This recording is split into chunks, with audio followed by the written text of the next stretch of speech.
జగిత్యాల్లో స్థానిక ఎంఆర్ఓ కార్యాలయంలో కళ్యాణలక్ష్మి షాదీ ముబారక్ చెక్కుల పంపిణీ రసబసా జరిగింది. ఇక కాంగ్రెస్ ప్రభుత్వం చేపట్టినటువంటి కళ్యాణలక్ష్మి పథకంలో ₹1,00,000తో పాటు తులం బంగారం ఇస్తుందని లబ్ధిదారులు పెళ్లి కానుక ముందే అప్లై చేసుకోవాలని మున్సిపల్ చైర్మన్ అడువల జ్యోతి వివరించారు. గతంలో బీఆర్ఎస్ లో ఉన్న కౌన్సిలర్ నేడు చైర్మన్ గా ఎన్నికైన కాంగ్రెస్ పార్టీ పాడుతుందని, పెళ్లికి ముందు ఎలా అప్లై చేసుకుంటారు, దాని విధి విధానాలు ఎలా ఉంటాయో ప్రభుత్వం ప్రకటించలేదని ఎమ్మెల్యే సంజయ్ కుమార్ వ్యాఖ్యానించారు.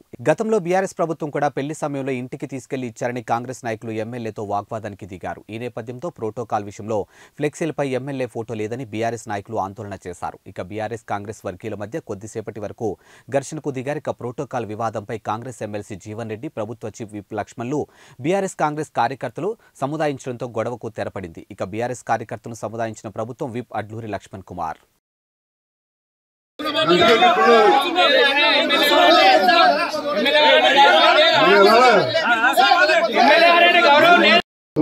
ఇక్కడ అధికారులు పెట్టారు.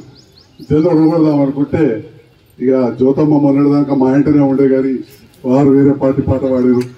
మాటలు చెప్పారు, సార్ క్షమించారు, వేరే మాటలు చెప్పారు. పెద్దలు జీవన్ రెడ్డి గారు మరి భవిష్యత్తులో ఏముందో కార్యాచరణ వారు వాళ్ళ ప్రభుత్వం చేసి చెప్పారు.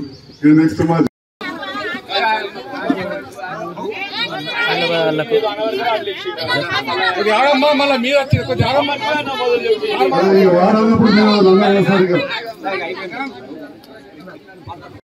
తలుచుకోలేదు. ఇస్తే సంతోషం కదా, ఇస్తే సంతోషం, ఇస్తేనే చెప్పారు సలహా ఇవ్వాలి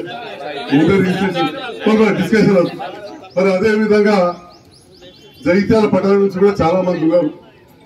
అక్కడ ఇందిరమ్మ ఇళ్ల గురించి గౌరవ పెద్దలు మాట్లాడారు. నేను కూడా చెప్తా ఉన్నా, సమీకరించారు, బరాబర్ ఇంటికి తీసుకుపోయి ఇస్తామయ్యా. ఎమ్మెల్యేకి అధికారం ఉన్నది, ఇవాళ ఈ ప్రభుత్వం ఇక్కడ పెట్టుకున్నది కాబట్టి ఇక్కడ వచ్చినాం, అంతేగాని ఎమ్మెల్యేనే ఇచ్చారు. మాట బయట పెట్టుకుంటూ పోతున్నాం. మరి సార్ మాట్లాడే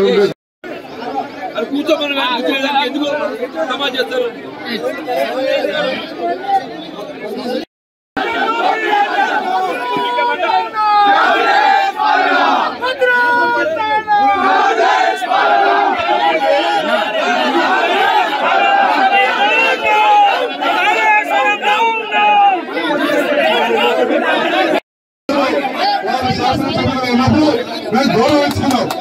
ఏ నాడు కూడా ఒక్క మీటింగ్ చెప్పాలి, డిస్టర్బ్ చేసింది ఒక్క మీటింగ్ చెప్పాలి,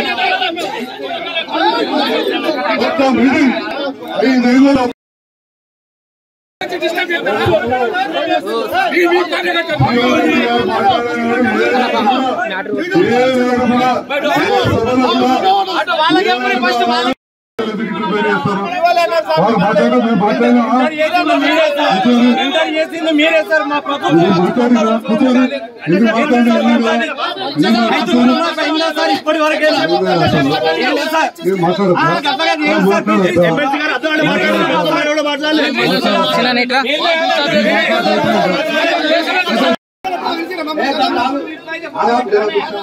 దయచేసి మిత్రులు ఎవరినా కూడా మనము ప్రజలకు సంబంధించిన కార్యక్రమాల్లో ఈ ఫోటో గురించి మాట్లాడాల్సిన అవసరం కాదు. ఇంకోసారి నేను కలెక్టర్ గారికి చెప్తా, ఆర్డీఓ చెప్తా, ఇంకోసారి ప్రోటోకాల్ ప్రకారం ఇక్కడ ఇబ్బంది జరగదు. నేను బాగా తీసుకున్నా. అయితే మా డాక్టర్ గారు మాట్లాడండి, మన డాక్టర్ గారు మాట్లాడండి, తర్వాత చైర్మన్ గారు మాట్లాడతా, నేను మాట్లాడతా. దయచేసి ఇలాంటి వాతావరణం అవుతాను నా. దయచేసి దేవుడు ఉన్నాడు, ప్రజలు ఉన్నారు, ఎవరికి ఆశీర్వాదం ఇవ్వాలి వాళ్ళకి ఆశీర్వాదించి ఒక అవకాశం ఇస్తారు. మనం మాట్లాడినంత మాట్లాడడం మనకి అది కాదు, మాట్లాడకపోయినంత మాత్రం తప్పు ఏం కాదు. అందరం దయచేసి ప్రజలకి అసౌకర్యం కల్పించే విధంగా ఎవరు కూడా నాయకులు చేయొద్దని చెప్పి మనం చేస్తున్నాం.